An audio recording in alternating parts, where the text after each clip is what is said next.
Welcome to the Happily Different podcast, where we unpack the interesting and unorthodox ways people approach their businesses and their lives. The mission of this show is to learn as much as we can from people who weren't afraid to go their own way. My name is Ryan Jaskowitz, and I'm your host, as well as CEO of 12-5 Capital, a non-bank finance company helping companies accelerate the progress they are trying to make in their businesses and their lives. Today's guest is the founder of Social Sparkling Wine, a clean, healthier version of sparkling wine. Prior to founding her company, she went to the University of Chicago Booth School of Business and then went into a career at the global food corporation Nestle. Leah Caplanis, welcome to the show. Thanks, Ryan. Thank you for having me. Excited to have you on board. And I try to do a bunch of research on people, but I'm not on Facebook, so it's hard for me to find like little mini details. So we'll dig into some of the details that maybe I've found. So in doing some research on you, I read that you were born in Michigan. Is that correct? Yes. Michigan. Did you grow up in Michigan? Yeah. And I went to undergrad at Western Michigan University, and then I moved out to LA for Nestle. Oh, nice. Okay. So I am a fellow Michigander, but by birth. So I think we moved I was born in Bay City, Michigan, which for those listening, they'll have no idea where that is. I bet you do though. Mm-hmm. I moved from there when I was, I want to say 4 years old. And so I grew up in Chicago from basically that point on. So I very much, I guess, wouldn't identify myself the way you would identify yourself as a Michigander. So having been born and raised, and went to college there and all that, I'm curious what that was like for you. What was, having lived in different places, sounds like LA, Chicago, what is being a Michigander mean to you, I guess?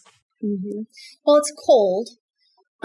It's very cold there. And, the last, 13 years I lived in Chicago, for 11 of it. That's where I founded Social. And I lived in LA, 2 different stints, and then Miami. And I just moved back to Michigan, for the foreseeable future, at least in the summer, because I started a factory here. Okay, great. So it is a city girl moving to a small hometown experience. Kind of reminds me of Schitt's Creek a little bit, if you've seen that. Yes. Great show. My wife loves it. So, but I definitely noticed that, the people have those Midwestern values where they really help each other out. Pace of life is slower. The food is not nearly as good as Chicago or other places. That was the toughest challenge, but really, really solid people.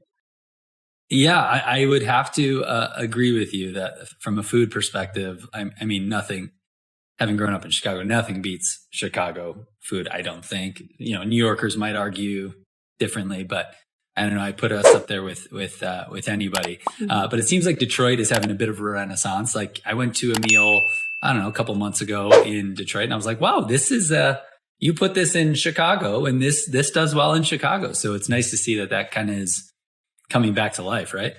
Yeah, now that I'm a resident here, I am definitely pro get Detroit going. So somehow I hope to contribute to that in some way. It's such a, if you look at the architecture in that city, it was so beautiful back in the day. And I just, someday it will be very beautiful again. Right. I mean, there's a lot of work in that Bedrock area and just all the different stadiums and all that kind of stuff. So it's nice to see that renaissance coming together from a kid who was born in Michigan. It's good to see that kind of come back to life. Are you now in the Detroit metro area? Is that where the factory and all that's at? Yeah, I'm about an hour north of Detroit in Port Huron, Michigan. So it's right on Lake Huron. And it's actually right across from Sarnia. So we can see Canada from my mom's backyard. There you go. Yeah, that was always the fun thing to do. Go over to the river there and look across and be able to say, that's Canada right there. Yeah. So you grew up in Michigan. Do you have any siblings? Yeah, I'm the youngest of four. So I have an older sister and brother that are half siblings. And then my Okay. brother's, Eli's 3 years older than me. And he just had his first little baby girl about 7 months ago. So I've been an aunt with the other ones, but this is my brother's first child. And I'm very glad to Nice. be here. Yeah, and crazy about And it. I'd be remiss to say, or not to say that my youngest child is a little boy named Eli. Oh, what do you know? Yeah. He's only 5. He's far away from that. But yeah, I have 3 kids. I have 2 daughters and a boy, Eleanor, Violet, and Eli. So yeah, they're a bit of a handful. 9, 7, and 5. If you're listening to this, in present time. Oh, that's amazing. Someday for me, I still have that chapter to I don't know, enter, I guess. To write. Yeah, to write. to write, to enter, to dive into, whatever that may mean. Yeah. Okay, so one of 4 children. What did parents do for a living? So my father, I think he puts down as his occupation philosopher, is what I've like been that, told. by the way. He had a painting business of his own for a long time, and then he and my brother actually started a brick paving, landscaping, pool company about 20 years ago. So they do like high-end residential environments, they call it. Nice. And then my mom was a nurse, and she's retired. Oh, cool. Mm-hmm. Very nice. Living that retirement life. Yeah. So your brother and your father work together, entrepreneurs, obviously. Are they in the Detroit metro area as well? Yes. Like the landscaping and all that? Yeah. Cool. Interesting. Rochester. Rochester. Very nice. Very nice. What was that like growing up with a dad that was an entrepreneur? Do you think there was some impact on kind of how you, how it's approached you, how it's taught you? Absolutely. Yeah. I realized that most of my, my 2 grandfathers were both entrepreneurs. One was an art. Oh, really? It goes that far back, huh? Yeah, and my aunts, everybody's been an entrepreneur in my family. Interesting. Either they've tried it or they still are it. My 2 siblings, my sister has like 4 health food stores in the Lapeer area.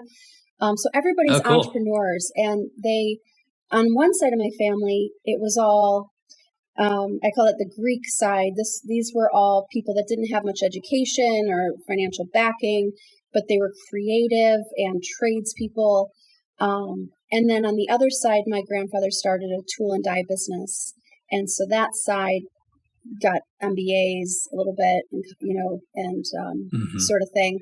But yeah, everybody was an entrepreneur in some way or another. So I knew from a very young age that I was going to do something.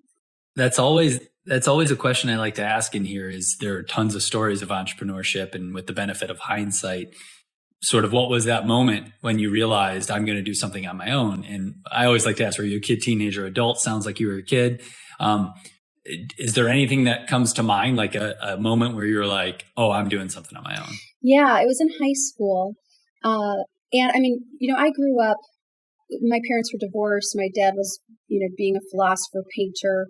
And so my brother and mother and I, was the 3 of us, and she, was a nurse. So we grew up, she raised us. I think the most she ever made was $35,000 a year. So we grew up, today I would say quite poor. So my brother and I started working at a very young age. And I remember in high school, I was sitting in a psychology class, and whatever it was, I was really bored. I was really tired. But this thought came to me that was like, Leah, you've got to pay attention, even if you're bored and, you don't want to do this. Someday you're going to be responsible for a lot of people, and you're going to have to know a little bit about everything. And so the more sort of skills that you can and information you can, acquire is going to help you someday. This was like 10th grade. I got to tell you, that is the least likely 10th grade story I've ever heard, by the way. Like, I can tell you that's not what I was thinking in 10th grade. I was working as well. That it's interesting. We kind of have similarities, like me and my brother, who works for me actually now. he and I both started work at a very young age. I think I actually had to go get a worker's permit. I was like 14 or whatever. You had to go to the counselor's office at school to get a worker's permit. So I was working all that time, but I can tell you in 10th grade, I was not thinking I should probably know this stuff. So pretty thoughtful of you as a young person, huh?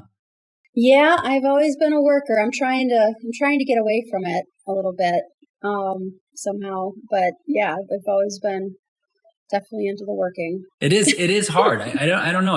Maybe it's the Michigan in our blood or the Chicago even. I think Michigan and Chicago have very, other than the food, the same values of hard work. And, you just mentioned something interesting I got to pull the thread on, which is you're trying to get away from working a little bit, which I think I can kind of understand. And I don't want to put words in your mouth, but for me, it's like for so long I equated work with something that was hard and painful and not something that just flowed easily and nicely. And you meet plenty of people who that's what it's like for them. And you're like, boy, I'd like to get into that world. Is that kind of what you mean by working? I don't want to say less, but differently.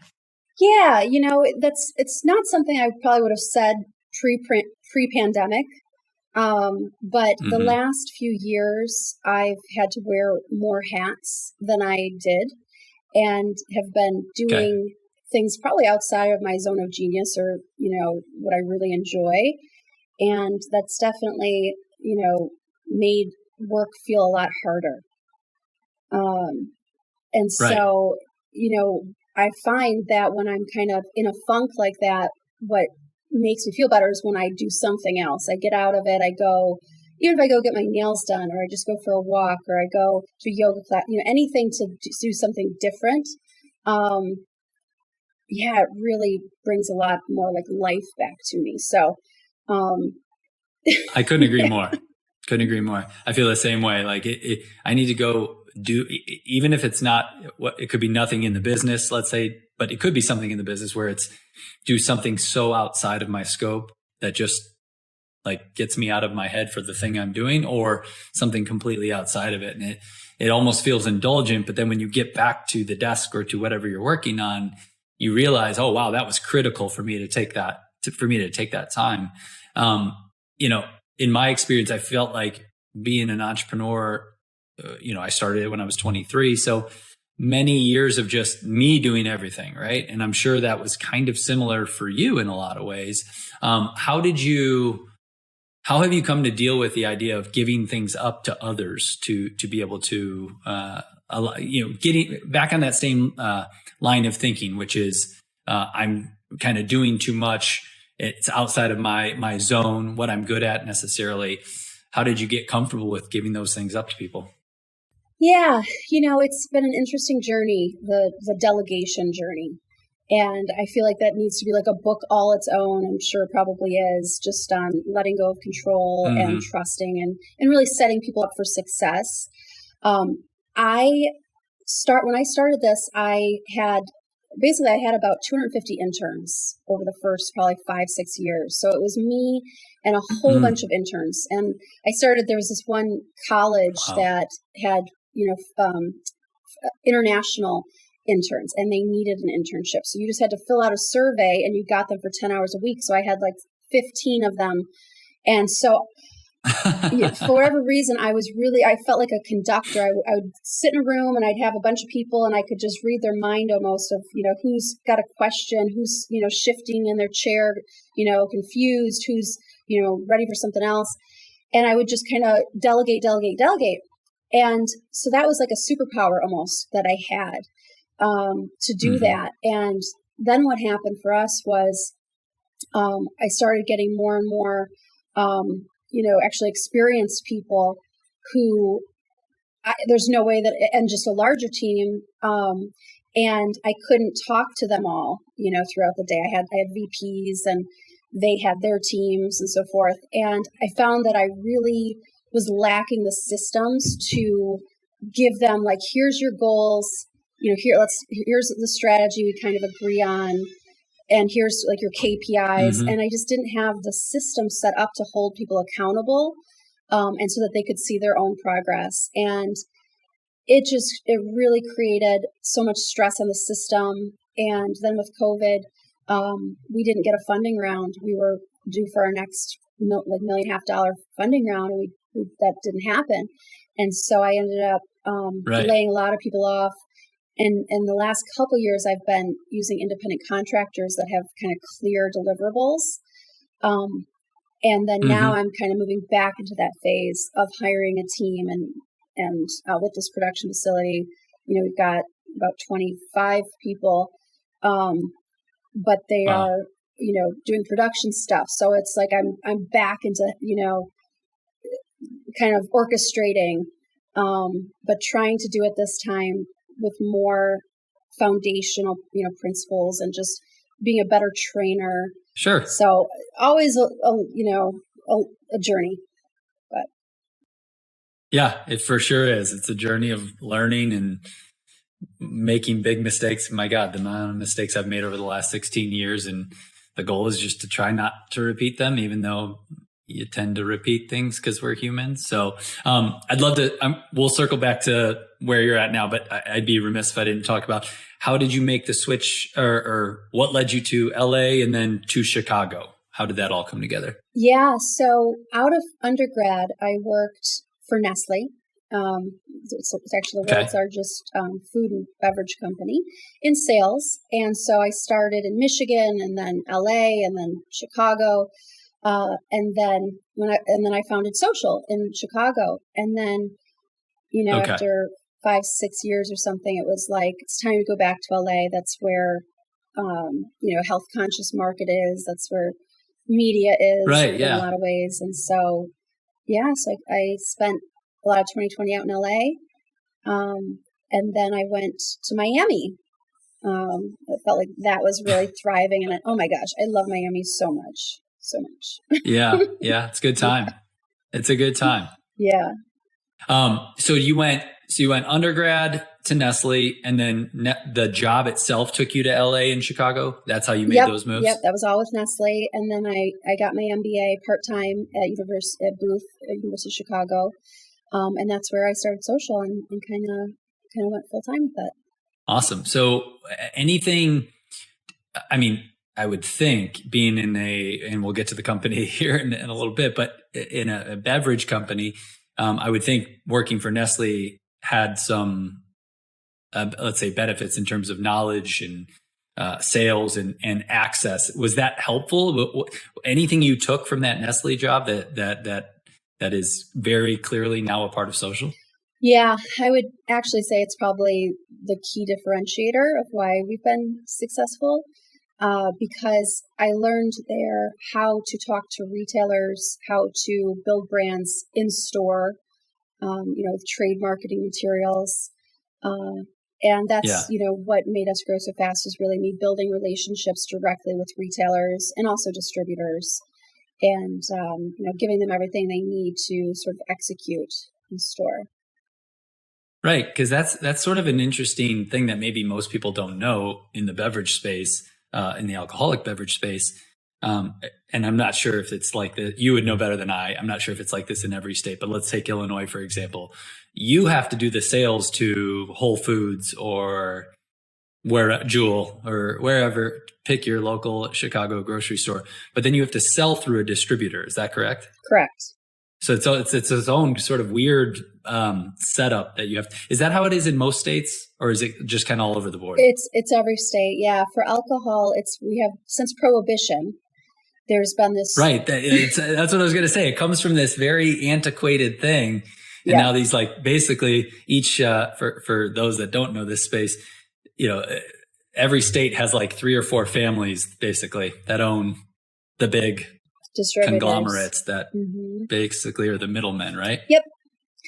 Yeah. So every state is independent. So you have to set up a relationship in every state, even if they're owned or kind of have an umbrella of a larger company. Oh, okay. Still, it's, a separate contact, a separate sell in to that distributor, separate AR, AP people, buyers, everything. Yeah. Right. Sounds pretty great to be the distributor. I mean, you don't have to do the sales. You know. Yeah. It's like they have their own struggles, and they've, in so many ways, they've been great. In other ways, they really do focus on the big brands. So smaller brands are up against it to do to make their presence known in the world themselves. So you've got to be quite bold to get some attention. Yeah. Interesting. So let's skip around a little bit. I want to talk about your story a little bit that I've read about, and then we'll pivot into social a little bit. So your story is a challenging yet inspiring one. Can we talk a little bit about that challenge that would eventually lead to starting social? And I have a little bit of history with it, but for the listeners, give them a little backstory. Yeah, absolutely. When I was 26, I was living in Chicago and I was working for Nestle, getting my MBA, and I was diagnosed with thyroid cancer. And I had the decision to make of, was I going to have surgery or was I going to try other things? And decided that I was going to try other things. I was going to heal holistically.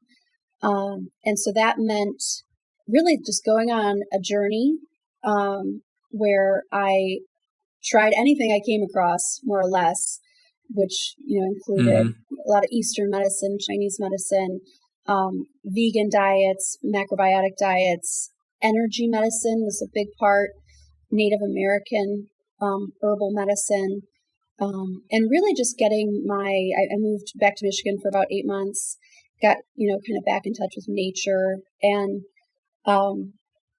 just a whole host of things, and just kind of followed the crumbs wherever anybody I would meet that would have something to try. And looking back now, it was actually probably one of the best times of my life. I actually didn't drink alcohol for over 2 years, and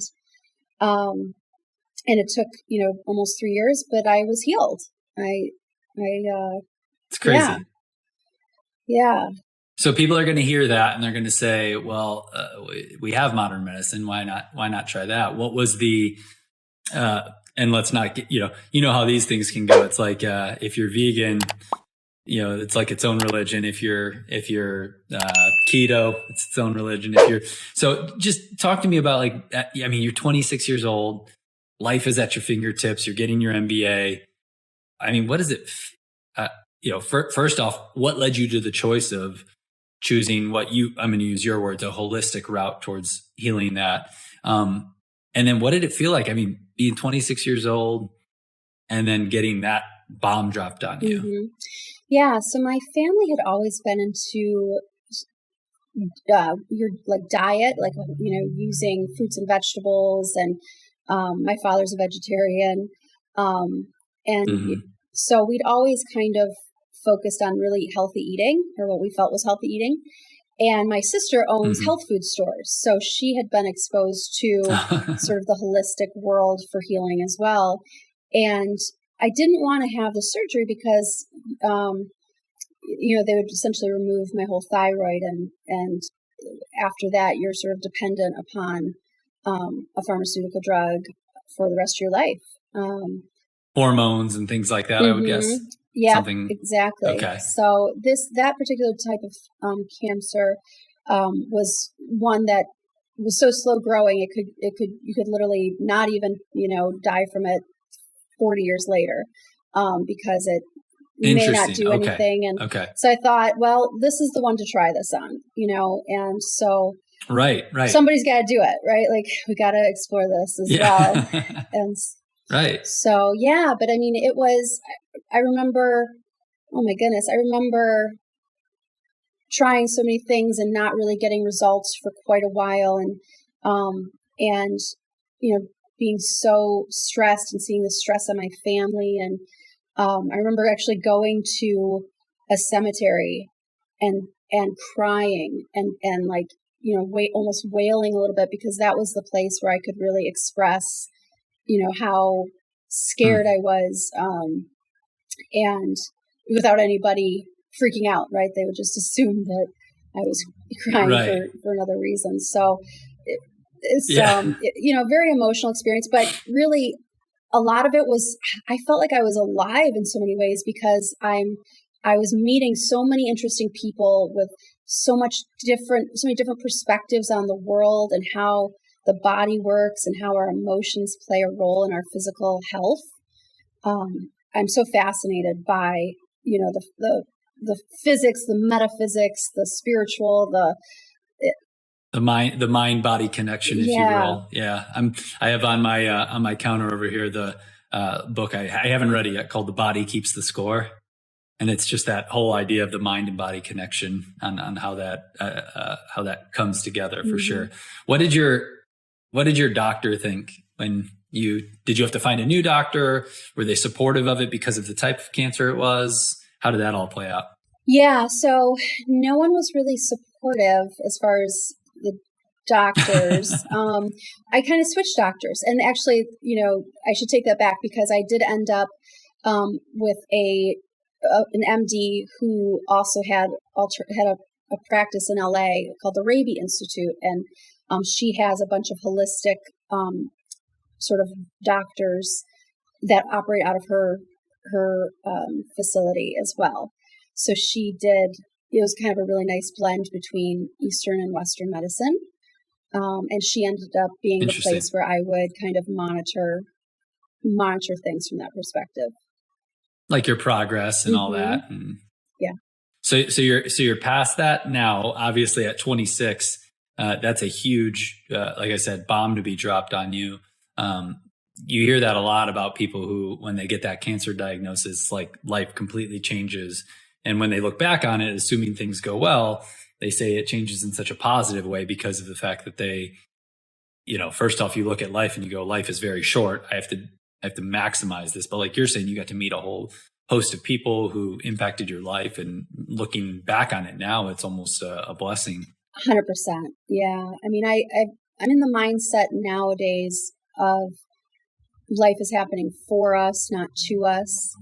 And everything is a blessing to put us on our path of, to follow, which our path is what I believe, is our heart's desire, the life we really want to live. And so when we experience illness, it's almost like our body's letting us know you're not really doing what you're designed to do. You're not really, in the right environment or situation, or you have some things to change. So so that was, I mean, I loved it. I loved meeting so many people. I loved being involved in the health world.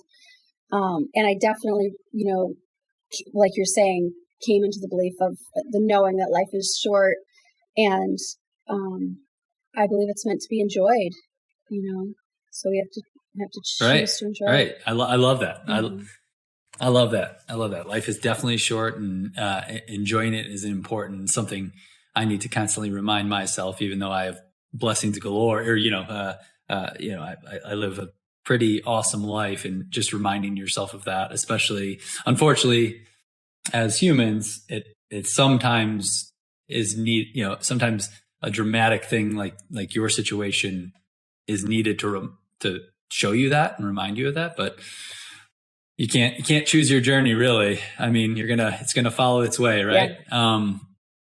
So we're 26. We've gotten and healthy now. Everything going great now. I'm definitely very healthy. I'm very, very rarely sick ever for most of my life besides that. But it's been 12 years, and I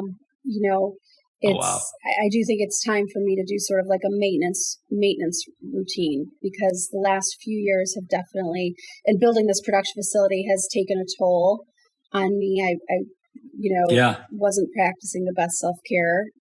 I actually slept at the facility for 7 days a couple weeks ago as I had a third shift start. Oh no. No. So it's going to be time to just do some maintenance, and because really it's like, we're healthy, and then if we aren't doing the best practices in self-care, our immune system can go down for not eating as well, and then and then things can start going wrong. So getting ready to do a maintenance run for the first time.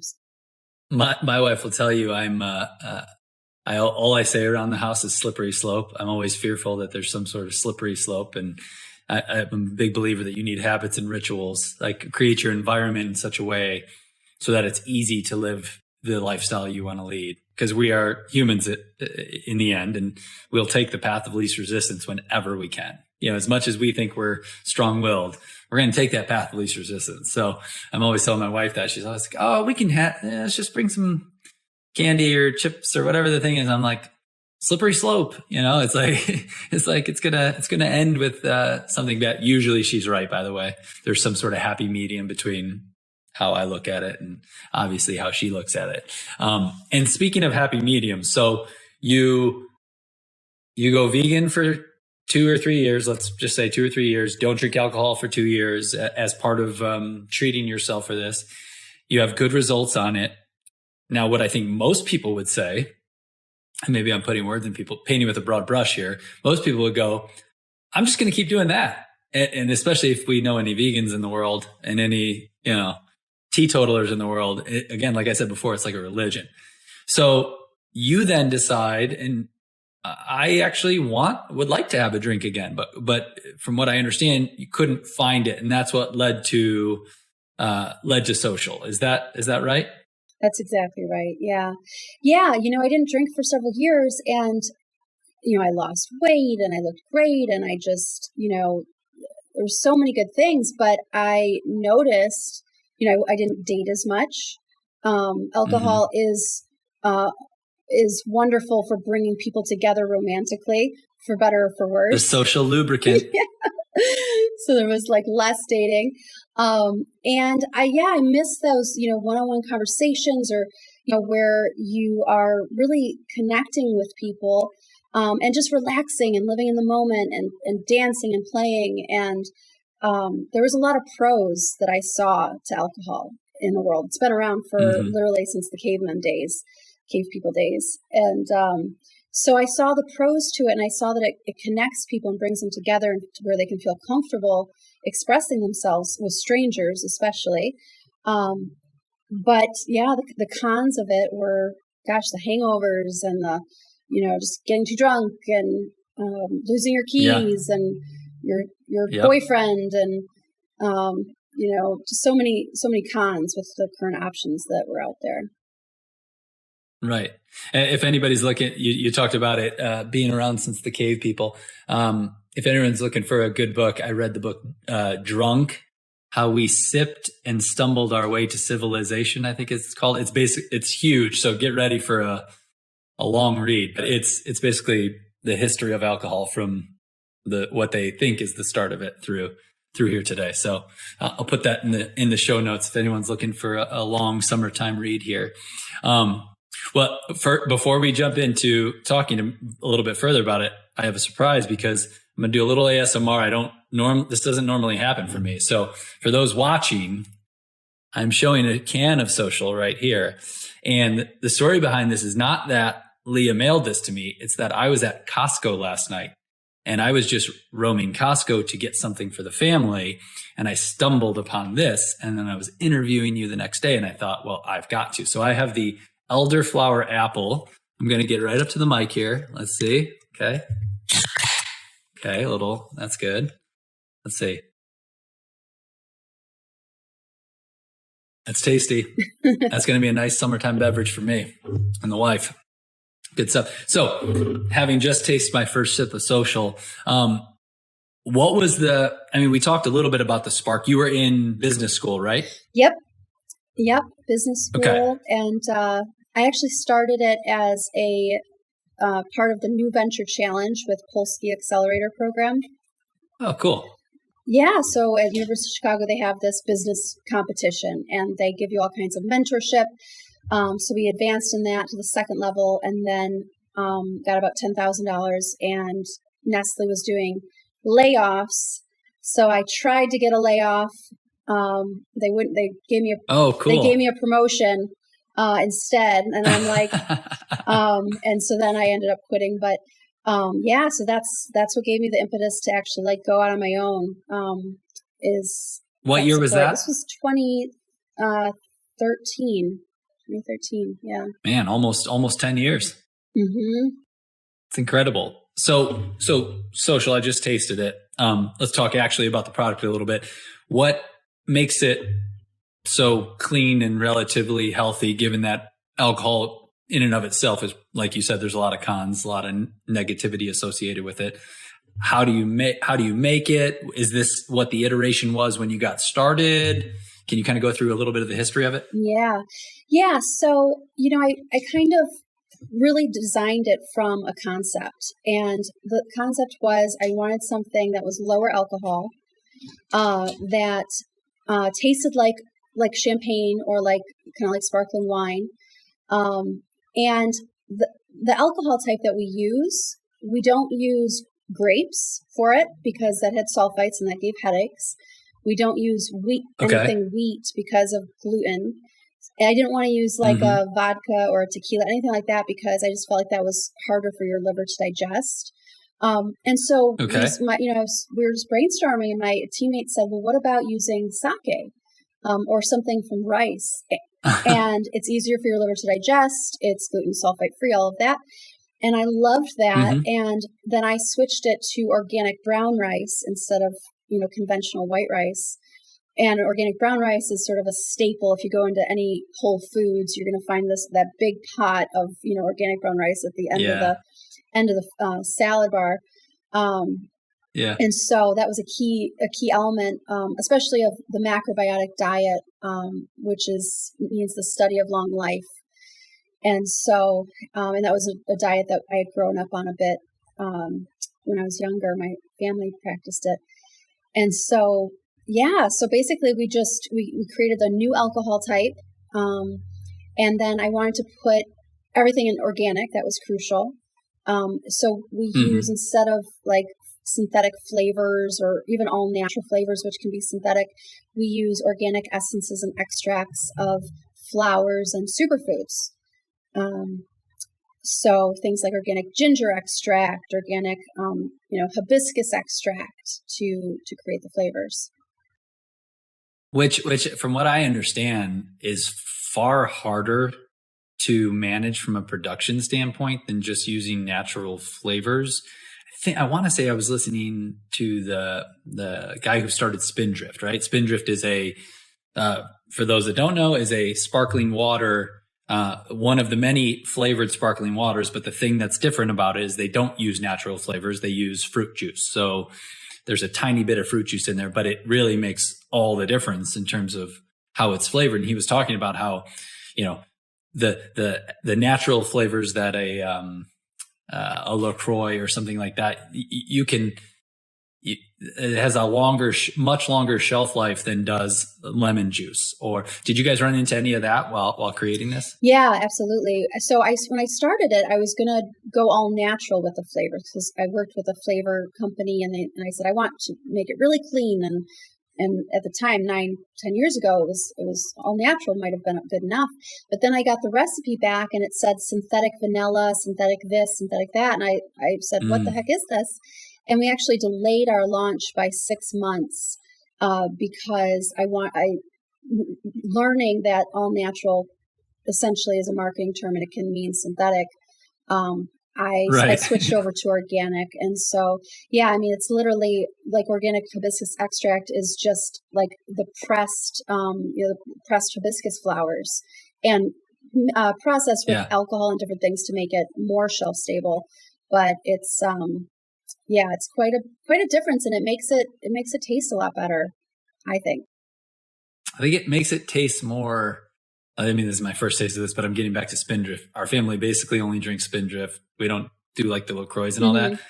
I can immediately taste the difference between this tastes real, this doesn't taste real. I don't know why. It could just be me. It could be my brain telling me that, but I definitely am like, no, this is real. This isn't real. Yeah, people's palates have evolved over the years, to where you can really recognize the difference. And we actually launched an organic sparkling water as well, social organic sparkling water, where we just use it. Ooh, congrats. Yeah, just for that very reason, because I saw so many people drinking LaCroix and drinking other things that, had those all natural flavors. So Well, and also if you're at the pool or at the beach and you've got some social sparkling wine and you're going to be there all day, it's kind of nice to go one for one with something that tastes similar, Yes. but isn't necessarily all alcohol all the time. 100%. Yep. Mm-hmm. Yeah, really, really good to have. So just shifting a little bit towards your team, culture is massive for us at 12.5. Happily Different Podcast, like I said before, is one of our core values. It's named from that.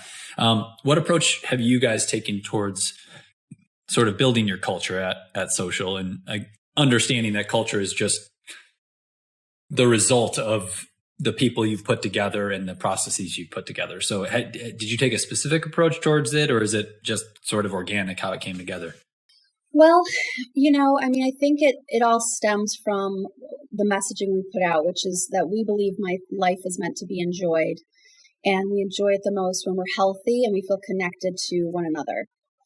And so what I tend to attract is people that health is a focus for them. Laughter and joy is a focus for them.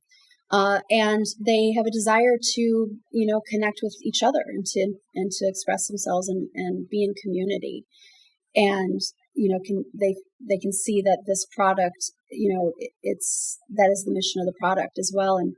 And they've, some of them have experienced where alcohol has had a negative impact on their life or other people's lives, because they are seeking a really healthy lifestyle. So, I think those are kind of our core values. And so it tends to make for a pretty fun, spirited bunch.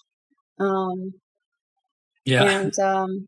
but it feels a lot like family at different times. Yeah. In terms of your industry, I was trying to place you in a box, so to speak, but it's really kind of hard because you've got the sort of, I'm going to use the term that I heard, sober curious, right? Not people that are necessarily going to AA, or, it's like, I want to drink a little less, or I want to drink a lower alcohol by volume drink. That movement is huge right now. I keep, especially after the pandemic, people are like, whoa, I'm drinking too much. I need to cut back, whatever that looks like. And so you've got people like, companies like Athletic Brewing who are brewing craft beers that actually taste good, that are non-alcoholic. I think they even have some sort of seltzer line of sorts. So there's tons of new entrants, you not being one of them really, because you're 10 years in at this point. But kind of getting yourselves going. I mean, what, for the benefit of your space, that I ask this question almost on every the podcast, for the benefit of your space, what do you wish your colleagues and competitors maybe would stop doing that is hindering the growth of your space in general? Well,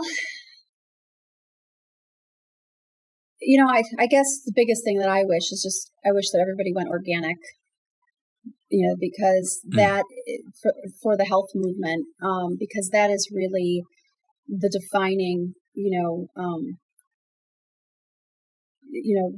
to me, that's what makes it really health conscious. If it's not organic, then it's using those synthetic flavors.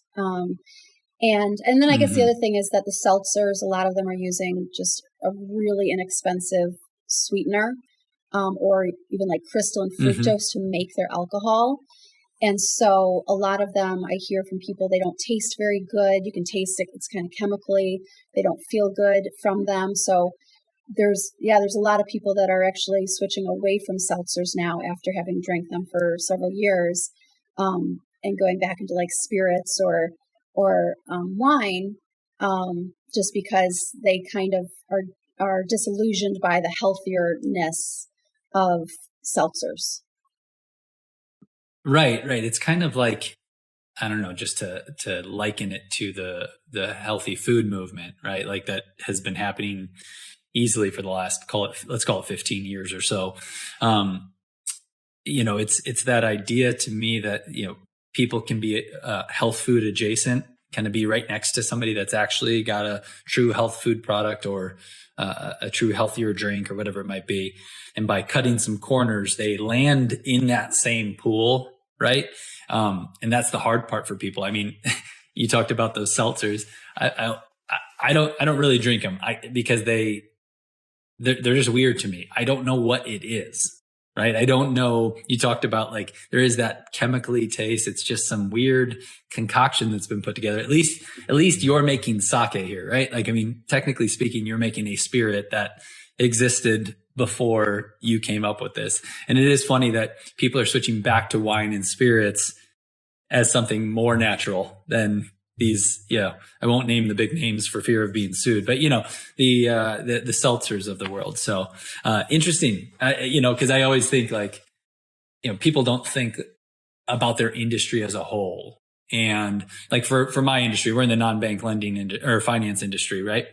And one of the things I wish our competitors would stop doing is burying, their fees and their fee schedules deep within their agreements so that their people don't understand what they're bargaining for, I guess, in some respects. And I feel like if all of us took a similar approach towards how we present our fees or what the investment is for the product or for the whatever it may be, I feel like that sort of that transparency on the front end then allows it to not be about screwing somebody. It makes it about whose service is better or who helps me make my progress better, right? It sort of evens the playing field a little bit. So that's where I usually land when I get asked that question.